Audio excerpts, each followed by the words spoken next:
Hi everybody, it's Frank Hamilton again with the Pete Seeger style of picking and playing the 5-string banjo.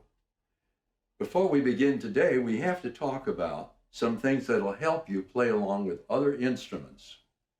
First of all, let's talk about the picks, because the picks give a certain sound to the banjo that Pete Seeger used and I think are very helpful. Here's what we've got. The index finger has a pick with the metal side down facing the pad of the finger. That means when we pick up with the index finger, it gets a metal sound. That gives you the ring in the 5-string banjo. Now the other fingers use picks that use the metal side down by the nail. They take the place of the nail actually. So that when you brush down with your fingers, you're brushing down with the metal part of the pick. You pick up with the metal part and brush down with the metal part. Then I use a thumb pick. Now Pete Seeger never used a thumb pick, but I do. You may have to whittle your thumb pick down a bit so that the point is a little smaller so it can grab the 5th string. I use a national thumb pick, and this is what actually Earl Scruggs does when he plays.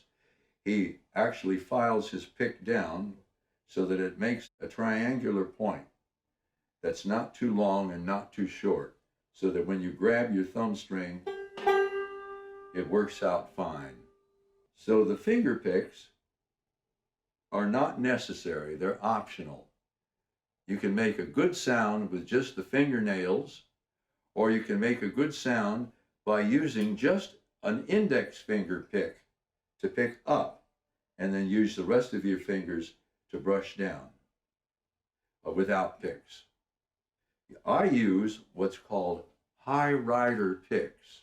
They're long, slender picks, and they make a nice sound when you brush up and down. And for a thumb pick, just a standard old national thumb pick will work cut down. So that takes care of the picks.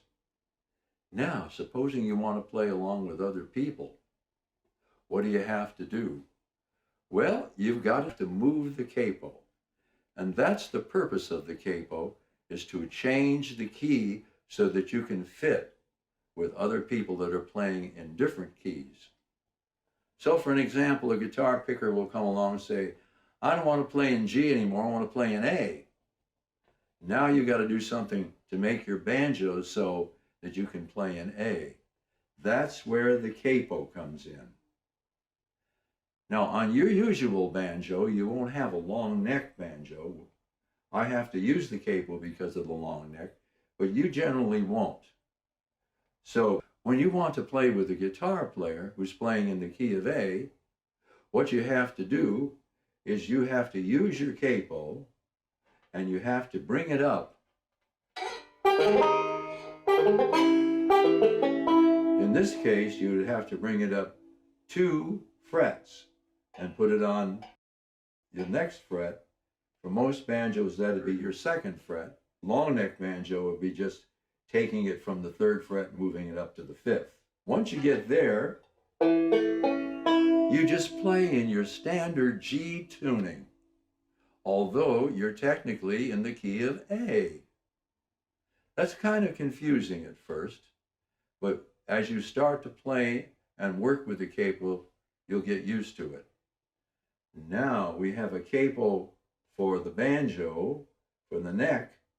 We need a capo for the 5th string too. And here are the options that you have. The banjo capo can be a 5th string capo. I believe Shub sells one, and there are others as well. This involves some invasive surgery on your banjo because it has to be installed by an instrument maker that knows what they're doing. Once you have that capo, you can use this little device to slide up and down to get different keys, to get different notes.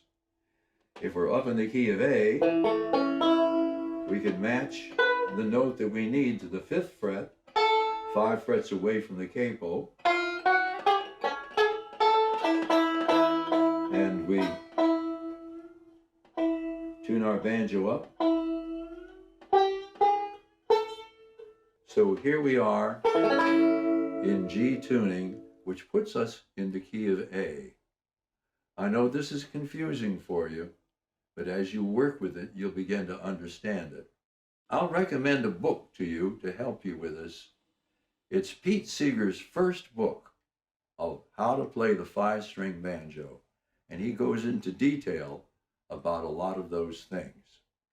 So let's go back to the key of G. We're going to move our capo for the long neck banjo on the 3rd fret, and for the regular banjo, we don't have to use a capo at all. We'll go back to playing with just the 5th string matching 1st string 5th fret.